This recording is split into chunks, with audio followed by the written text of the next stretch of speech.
Hey everyone! Before we jump into today's video, I just want to take a moment to say a huge thank you for all the endless support. Because of you, the channel has officially reached over 4,000 watch hours. That milestone has unlocked some exciting new features: Super Chat, which lets you send highlighted messages during live streams; Super Thanks, where you can show extra support on regular videos with a special highlighted comment; and Super Stickers, which are fun, animated stickers you can send during live chats to stand out and keep things lively. Plus, channel memberships are now available, giving you access to exclusive perks. And who knows, I might even do a members-only live stream sometime soon. I'm incredibly grateful for every like, comment, and view, and I'm so excited for what's ahead. Now, let's get into the video. House MD has always stood out to me as one of the most compelling and unconventional medical dramas on television. Premiering in 2004 and running until 2012, the show earned a reputation for being controversial not just because of its subject matter, but because of the daring choices it made in structure, tone, and ultimately, its ending. What makes it my favorite, though, is exactly that willingness to be different. The show never tried to make its world comfortable or predictable.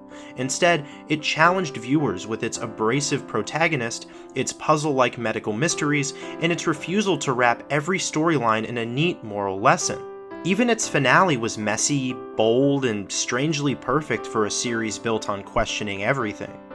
In the end, House MD became my favorite show, not in spite of its controversy, but because it embraced the kind of creative risks that most series are afraid to take.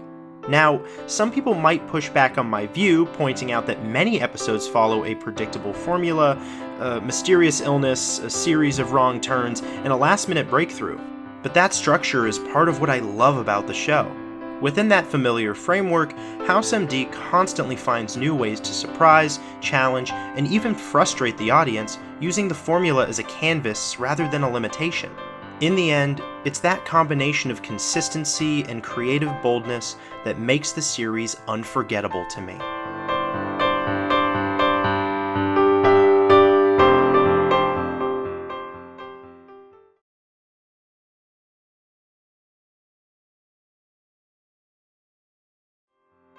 Another reason House MD resonates so strongly with me is the strength of its characters and the cast that brought them to life. At the center is, of course, Hugh Laurie's unforgettable portrayal of Dr. Gregory House, a performance so sharp, layered, and darkly funny that it became iconic in its own right. Surrounding him is a team that evolved over the seasons, starting with Robert Sean Leonard as the steadfast Dr. James Wilson, and Lisa Edelstein as the principled yet conflicted Dr. Lisa Cuddy. The original diagnostic team for the first 3 seasons, Jennifer Morrison's empathetic Dr. Cameron, Jesse Spencer's earnest Dr. Chase, and Omar Epps' rational Dr. Foreman, helped shape the show's early identity. Later additions to the team, like Olivia Wilde, Peter Jacobson, Cal Penn, and Odette Annable, added new dynamics and tensions to the already complex group. Each actor brought a unique energy that not only complemented Laurie's intense presence, but also deepened the emotional texture of the series, making the hospital feel like a living, breathing world full of clashing personalities, hidden vulnerabilities, and unforgettable relationships. What especially stands out about seasons 1 through 3 is how the original diagnostic team shaped the rhythm and sometimes the limitations of the show's early years. Cameron, Chase, and Foreman created a dynamic that felt both tightly coordinated and constantly strained. Each of them pushed back against House in different ways, and those clashes gave the show much of its emotional weight. At the same time, the team's structure made those early seasons feel more grounded and cohesive than some of the later, more chaotic team lineups. Still, this was also the period when the series' formula was at its most noticeable. The medical puzzle argument failed treatment breakthrough cycle could get repetitive, and sometimes the character beats within that cycle echoed themselves a bit too closely. Cameron's morality, Chase's attempt to impress, Foreman's need to assert his independence occasionally slipped into predictable patterns. But even when the show fell into familiar grooves, the cast managed to keep things engaging, often because the tension between House and his team was never just professional. It was personal, philosophical, and at times almost combative, and that friction kept even the more formulaic episodes from feeling empty. What makes those seasons from becoming stale is how the writers use the early team to chip away at House rather than soften him. Instead of turning him into a mentor, they let the conflicts reveal where his cynicism came from, why he distrusted authority, and how badly he needed people he refused to admit he cared about. The best episodes from these seasons aren't always the ones with the most complex diagnoses. They're the ones where the team isn't just solving a case, but slowly learning who House really is, even when he does everything possible to keep them at arm's length. So yes, the repetition was there, and over time it became harder to ignore. But seasons 1 through 3 built a foundation that balanced the show's puzzle box structure with real character exploration. Even when the formula threatened to wear thin, the original team gave the series a spark that made those early years feel distinct, a mix of tension, idealism, frustration, and reluctant loyalty that would continue to shape the show long after that lineup changed.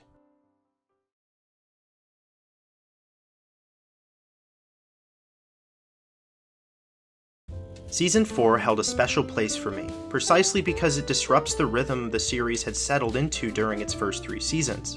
By the time Season 3 ended, the show's familiar structure, House berating his team, the team arguing among themselves, the case taking a few wrong turns before House's epiphany had become so established that even its best episodes had a certain predictability baked into them.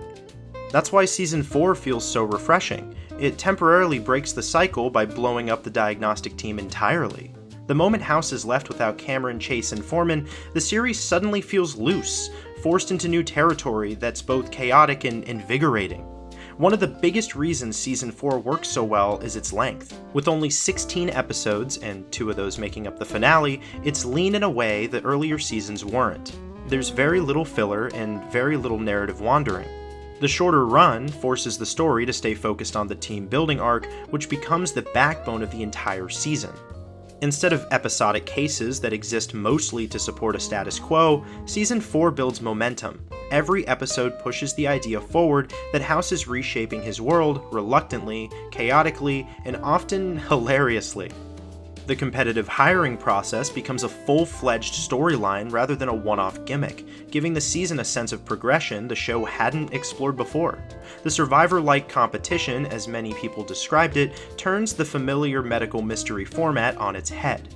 Instead of watching the same 3 doctors carry out House's orders while arguing among themselves, we're suddenly given a rotating cast of fellowship candidates, each bringing a different personality, level of competence, and style of conflict.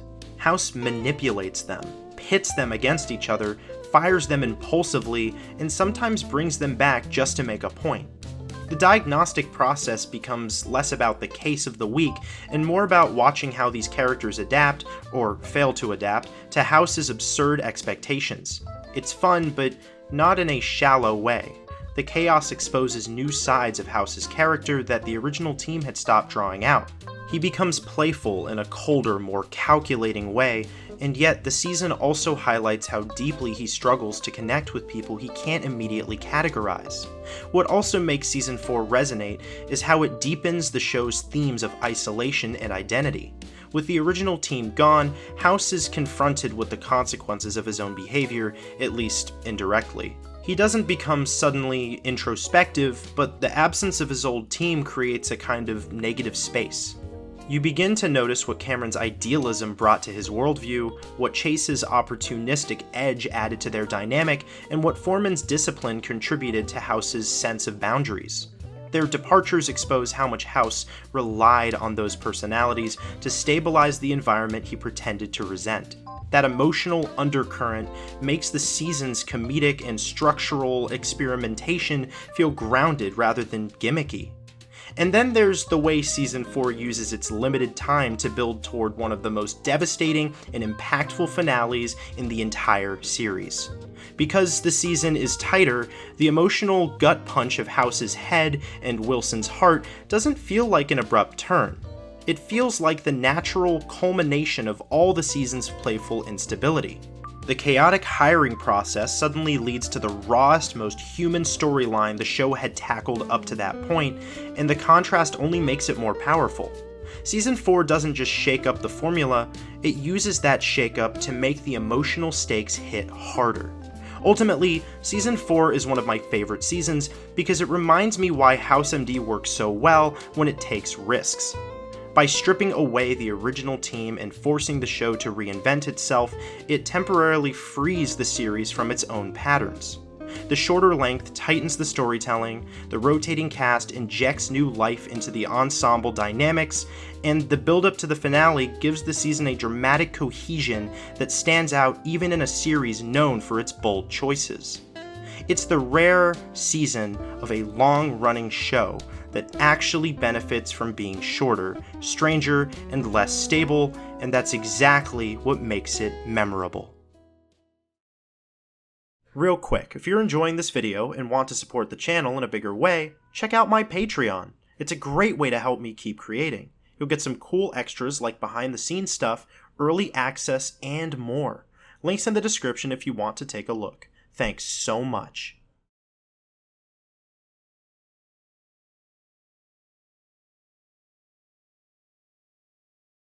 Season 5 nearly broke me. The moment the new team settled in, the show's old formula snapped back like a stubborn rubber band, and suddenly I felt like I was watching House MD on autopilot. The cases blurred together, the characters' beats felt recycled, and I found myself watching an episode a week, then an episode a month, then avoiding the show entirely, the way House avoids clinic duty. It wasn't bad exactly, it just was old. Like the writers accidentally hit Control-C, Control-V one too many times. The dynamics that had felt fresh and chaotic in Season 4 suddenly felt weirdly stiff, as if the new team had been slotted into the exact same grooves Cameron, Chase, and Foreman once filled.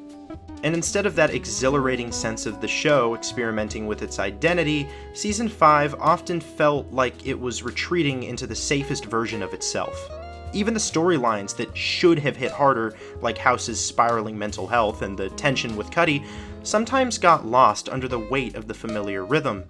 I wasn't angry so much as weary, the way you get when you know the show is capable of brilliance but keeps handing you leftovers. Thankfully, Season 6 managed to pull things back from the brink. It didn't reinvent the show the way Season 4 did, but it injected just enough energy to remind me why I loved House in the first place.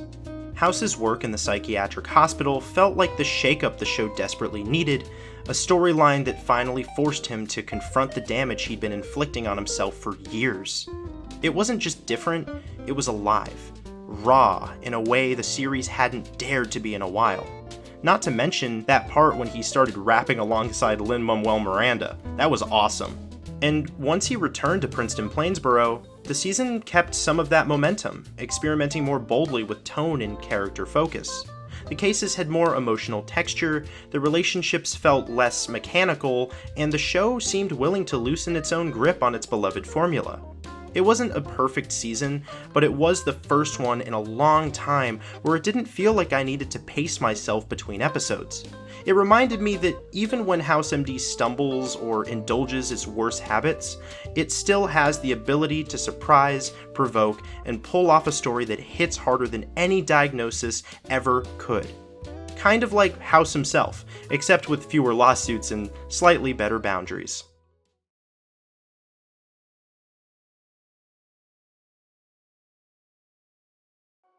Season 7 ended up becoming one of my absolute favorites, easily tied with Season 4 because it fully committed to being different, in a way the show hadn't dared since the hiring arc. Instead of falling back on the medical mystery treadmill, the writers swung for the fences and let House's personal life crash into the show's structure with almost reckless enthusiasm. The Cuddy storyline, divisive as it was, brought a kind of emotional chaos that made the season feel unpredictable in the best way possible.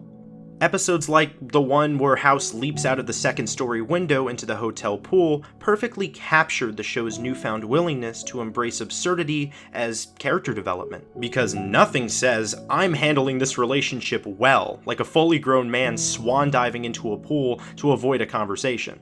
And then there's the musical episode, a fever dream mashup of spectacle and psychology that somehow manages to be both hilarious and deeply revealing.